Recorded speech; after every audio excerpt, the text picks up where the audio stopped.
Non ballot के हवाले से हमेशा से मेरा ये मौकफ रहा है कि वहां इन्वेस्टमेंट ना करें। ओपन फाइल्स जो है उनको डीएचए मैनेजमेंट बैलेटिंग में शामिल नहीं करता। लास्ट बैलेट को 2.5 साल गुजर चुके हैं, अभी तक नेक्स्ट बैलेट नहीं हुआ। सट्टा होता है ना, सट्टा भी ओपन फाइल्स के ऊपर होता है, ट्रांसफरेबल फाइल्स के ऊपर सट्टा नहीं होता। सेकंड बैलेट का प्लॉट आप खरीदना चाहें खरीद लें, इसके अलावा ट्यूलिप ब्लॉक का प्लॉट आप खरीदना खरीद लें, इसके अलावा जो प्लॉट डैम के अंदर आ गए हैं वो आप खरीदना चाहते हैं खरीद लें। जो भी दोस्त यहाँ पर इन्वेस्टमेंट करना चाहते हैं वो नए मैप को लाजमी देखें। औज़ुबिल्लाहिमिनश्शैतानिर्रजीम, बिस्मिल्लाहिर्रहमानिर्रहीम। मैं हूँ डॉक्टर मोहम्मद परवेज खान, आप देख रहे हैं मेरा YouTube channel Pakistan property adviser. आज हम बात करेंगे डीएचए वैली यानी डीएचए फेज 7 के अंदर आप लोगों को कौन सा प्लाट बिल्कुल नहीं खरीदना चाहिए, और अगर खरीदते हैं तो कौन सा प्लाट आपको खरीदना चाहिए और क्यों खरीदना चाहिए, कितने अरसे के लिए आप इन्वेस्टमेंट कर सकते हैं। इससे पहले कि हम अपने मौजू की जानिब बढ़े, मैं तमाम दोस्तों से जो इस चैनल पर पहली दफा है उनसे दरख्वास्त करूंगा कि हमारे इस चैनल को सब्सक्राइब कर लें, बेल आइकन को जरूर प्रेस कर दें ताकि नेक्स्ट आने वाली वीडियो का नोटिफिकेशन उन्हें बर वक्त मिल जाया करे। अब हम चलते हैं अपने मौजू की जानिब। तो सबसे पहले देखें, मैं आपको एक चीज की वजाहत कर दूं कि यहाँ पर दो टाइप की फाइल्स हैं, एक है बैलेट और दूसरी है नॉन बैलेट। तो यहाँ पर मैं बैलेट फाइल्स के हवाले से तो बाद में डिस्कस करूंगा, पहले नॉन बैलेट के हवाले से डिस्कस कर लेते हैं। नॉन बैलेट के हवाले से हमेशा से मेरा ये मौकफ रहा है कि वहां इन्वेस्टमेंट ना करें। तो बहरहाल यहाँ पर भी मैं आपसे यही कहूंगा कि नॉन बैलेट फाइल्स आप ना खरीदें, क्योंकि बहुत सारे दोस्त मुझे फोन करते हैं, डॉक्टर साहब हमारे पास बजट कम है, हमारे पास कम पैसे हैं, हम नॉन बैलेट ले लें। तो मैं उनसे कहता हूँ कि इसको लेने का कोई मकसद ही नहीं, क्योंकि आज यहाँ पर आप इन्वेस्टमेंट कर रहे हैं, ये डेड इन्वेस्टमेंट है, इसमें से आपको कुछ नहीं मिलना। हाँ, अलबत्ता एक चीज ये हो सकती है कि आप ओपन फाइल लेके रख लें, मार्केट में जब कभी सट्टेबाजी होगी 2-4 लाख रुपए रेट ऊपर नीचे होता रहता है, जैसे ऊपर जाए तो आप बेच दें, अदरवाइज उसको रखने का कोई मकसद नहीं है। क्योंकि यहाँ पर ओपन फाइल्स जो है उनको डीएचए मैनेजमेंट बैलेटिंग में शामिल नहीं करता। अगर आपको रखना भी है तो यहाँ पर आप प्लाट खरीद के ट्रांसफर करवाएं, फिर उसको होल्ड करें। और ये चीज मैं फिर आपको वाजे कर दूं कि जो लोग भी यहाँ पर प्लाट को ट्रांसफर करवा कर अपने नाम पर रखेंगे, ये नॉन बैलेट की बात हो रही है, ये जहन में रहे, तो उन लोगों को कम से कम 5 साल तक तो इंतजार लाजमी करना पड़ेगा। 5 साल से पहले उन्हें उसका कोई रिवार्ड, कोई फल नहीं मिलना है। वजह यह है कि जाहिर सी बात है, जब तक वो बैलेट नहीं होती उसका आउटपुट तो कुछ भी नहीं है ना। बैलेटिंग की जो सूरत हाल है वो मैं आपको बता देता हूँ कि डीएचए की जो प्रायोरिटी है वो फर्स्ट अलाटीज है। फर्स्ट अलाटीज के अलावा यहाँ पर अब एक और कैटेगरी पैदा हो गई है, सेकंड बैलेट वाले हैं, डेम के अंदर जिनके प्लाट आ गए वो लोग हैं, और इसके अलावा ट्यूलिप ब्लॉक के प्लाट जो कैंसिल हो चुके हैं वो हैं। ये 3 कैटेगरी के लोग अभी मौजूद हैं जिनकी बैलेटिंग होनी है, और उससे पहले जो फर्स्ट अलाटीज हैं। तो जाहिर सी बात है ये सारे के सारे खत्म होंगे। उसके बाद डीएचए मैनेजमेंट जो लोग भी मार्केट से प्लाट्स खरीद रहे हैं, चाहे वो ओपन खरीदते हैं चाहे वो ट्रांसफरेबल खरीदते हैं, अपने नाम पर करवा कर रख रहे हैं, उनको जाहिर सी बात है कि अब आप देख लें उनका नंबर कब आएगा। अभी लास्ट बैलेट को 2.5 साल गुजर चुके हैं, अभी तक नेक्स्ट बैलेट नहीं हुआ। यानी छठा बैलेट नवंबर 2023 में हुआ था, अब चल रहा है तकरीबन आप समझ लें कि मई 2026। आप समझ लें कि 2.5 साल से ज्यादा टाइम इसको हो चुका हुआ है, लेकिन अभी तक बैलेट नहीं हुआ है।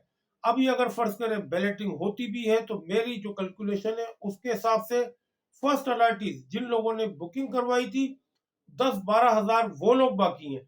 फिर ये जो नए इफेक्टिव पैदा हो गए जो मैंने आपको बताए हैं, इन लोगों की बैलेटिंग होनी है। अगर डीएचए मैनेजमेंट कितने लोगों को बैलेट करेगी सातवें बैलेट में, तो 15,000-20,000 प्लाट्स को तो बैलेट नहीं करेगी ना डीएचए की, क्योंकि मौकफ ये है कि पहले हम जमीन लेंगे, उसको डेवलप करेंगे, उसके बाद हम बैलेटिंग करेंगे। अभी तक तो कोई सूरत हाल नजर नहीं आ रही। जो ऑलरेडी बैलेटेड ब्लॉक्स हैं वहां पर भी डेवलपमेंट की कोई अच्छी सूरत हाल नहीं है। तो लिहाजा अभी नए लोग जो इसके अंदर खरीद के यहाँ पर इंतजार कर सकते हैं, कम अज कम मैंने आपसे कहा है 5 साल। इससे ज्यादा अगर इंतजार कर सकते हैं, यानी कि मैंने पहले भी कहा था ये डेड इन्वेस्टमेंट है, यहाँ पर लेकर भूल जाए तो शायद फिर तो आपको इसका फायदा मिल सके। अदरवाइज आज आपने खरीदा, ट्रांसफर करवा ली, आप साल के बाद 2 साल के बाद आप आ जाते हैं बेचने के लिए, मेरा नहीं ख्याल कि आपको उसका बेनिफिट होना है। क्योंकि ट्रांसफरेबल अगर आप लेते हैं और ट्रांसफरेबल ही जाहिर सी बात है फिर बिकेगी, उसमें प्रॉफिट आपको बहुत कम मतलब उसके अंदर मिलने का चांस होता है। क्योंकि जब सट्टा होता है ना, सट्टा भी ओपन फाइल्स के ऊपर होता है, ट्रांसफरेबल फाइल्स के ऊपर सट्टा नहीं होता। क्योंकि सट्टा तो जाहिर सी बात है कि आपने अभी फाइल खरीदी, यानी कि एक दिन में वो कई कई हाथ में फाइल बिक जाती है। ट्रांसफरेबल तो जाहिर सी बात है वो लेगा जिसने प्लाट को होल्ड करना है। यहाँ पर होल्ड करने वाले कोई भी नहीं होते, जाहिर सी बात है ये तो होते हैं प्रॉफिट टेकिंग वाले। आपसे 20 लाख रुपए की खरीदी, 20.5 की बेच दी, 21 की बेच दी, 22 की बेच दी, इस तरह कई हाथों में वो प्लाट बिकता रहता है, एक दिन में कई कई बार बिक जाता है। तो जाहिर सी बात है ट्रांसफरेबल तो कौन खरीदेगा, किसी के पास क्लाइंट होगा जिसने उसको होल्ड करना हो, वो लेगा। मेरा ख्याल है कि बात क्लियर हो गई होगी, आपको बात समझ में आ गई होगी। अब हम चलते हैं बैलेट की तरफ। बैलेट के अंदर मैंने आपको ये बताया था कि वैसे तो 1 से लेके 6 बैलेटिंग हो चुकी हुई है, लेकिन अभी हमारा मौजू वो नहीं है। अभी हमारा मौजू ये है कि कौन सा प्लाट आपको नहीं खरीदना है। जैसे मैंने आपको बताया कि नॉन बैलेट आप ना खरीदें, खरीदना है तो फिर उसको लॉन्ग टर्म इन्वेस्टमेंट के तौर पे आप लेते हैं तो बिल्कुल ठीक है, आप लेके रख लें। वो भी 50-50 चांसेस है कि आपको उसका रिवार्ड मिले ना मिले, मैं उसके ऊपर 100% मुतमिन नहीं हूं। अब हम आ जाते हैं अगले स्टेप के ऊपर। अब कौन सा प्लाट है जो आपने नहीं खरीदना, नहीं खरीदने से मुराद ये है कि उसके पैसे आपने ज्यादा नहीं देने। सबसे पहले तो मैं रेट आपको क्लियर कर दूं। 8 मरला सेकंड बैलेट का रेट इस वक्त आप समझ लें कि 25 लाख रुपया है। इसी तरीके से 5 मरले का 18 लाख रुपए रेट है। इसके अंदर एसडीसी के पैसे जमा हुए हुए आपको मिलते हैं, यानी 8 मरले के अंदर 4.25 लाख रुपया आपको पेड मिलेगा और 5 मरले के अंदर 3 लाख रुपया आपको पेड मिलेगा। ये कीमत जो मैंने बताई है ये पेड के साथ आपको बताई है।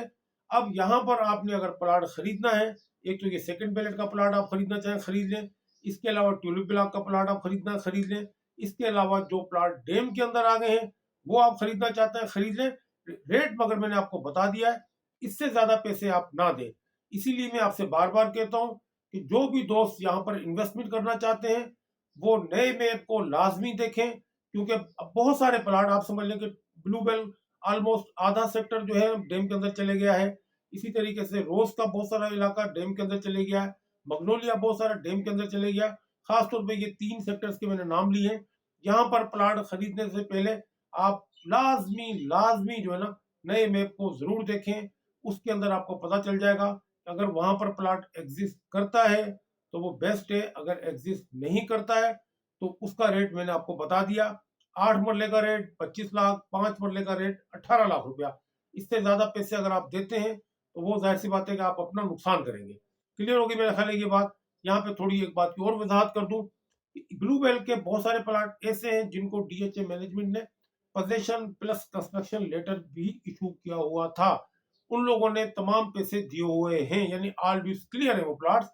तो वहां पर आप अगर प्लाट खरीदते हैं, फर्ज करें कि जो पहले था ब्लू बेल के अंदर पोजेशन कंस्ट्रक्शन लेटर के साथ था, ऑल ड्यूज क्लियर था, आपने उसको कीमत लगानी है कितनी, 25 लाख रुपया 8 मरले की। लेकिन 4.25 लाख रुपए से जायद अमाउंट जो उसके अंदर पे हुआ होगा, यानी 6 लाख रुपए उसमें एक्स्ट्रा पे हुए होंगे, यानी 10.25 लाख रुपए उसमें पे हुए होंगे। तो आपने 6 लाख रुपया 25 से बढ़ाकर 31 लाख रुपया आपने उसकी कीमत आप दे सकते हैं। उससे जायद बिल्कुल भी ना दें, नंबर 1। नंबर 2, ब्लू वेल के नाम पर ज्यादा पैसे ना दें। मैं पहले भी कह चुका हूं कि जितने भी प्लाट्स हैं जो दोबारा से रीबैलेट होने, जब रीबैलेट होने तो इसका मतलब है कि पहले जो सेक्टर था वो खत्म हो गया है। रीबैलेट होकर वो मालूम नहीं कहाँ जाएगा, वो रोज में जाता है, बोगनविला में जाता है, मगनोलिया में जाता है, कहाँ जाता है। लिहाजा वो आपका लक है कि वो दोबारा ब्लू बेल में निकल आता है, रोज में निकल आता है, कहाँ निकल आता है इसके ऊपर कुछ भी नहीं कहा जा सकता। लेकिन अमाउंट आपने कितना देना है, जो एक फिगर मैंने आपको बता दिया है वही फिगर, क्योंकि इतने में अगर आपको प्लाट चाहिए तो मैं आपको दे सकता हूँ। क्लियर होगी बात। तो मेरा ख्याल है कि ये वीडियो जो मैंने बनाई थी ये आप दोस्तों की अवेयरनेस के लिए बनाई थी, ताकि जो दोस्त भी पहले से जो फंस गए वो तो फंस गए, लेकिन नए लोग जो है वो तो कम से कम ना फंसे ना। वो तो सोच समझ कर यहाँ पर आए और फिर उसके बाद यहाँ पर होल्ड करें, जो भी इन्वेस्टमेंट कर रहे हैं उस इन्वेस्टमेंट को एंजॉय करें, क्योंकि यहाँ पर इंशाल्लाह ताला बहुत अच्छा रेट होने वाला है, बहुत अच्छा रेट हो जाएगा इसका। लेकिन टाइम उसमें लगेगा जब तक कि डैम का काम कंप्लीट नहीं होता। अगर आपको ये वीडियो अच्छी लगे तो आपने इसको लाइक जरूर करना है, इसके अलावा इसको शेयर भी क्या करें। वीडियो देखने का बहुत शुक्रिया। अल्लाह हाफिज।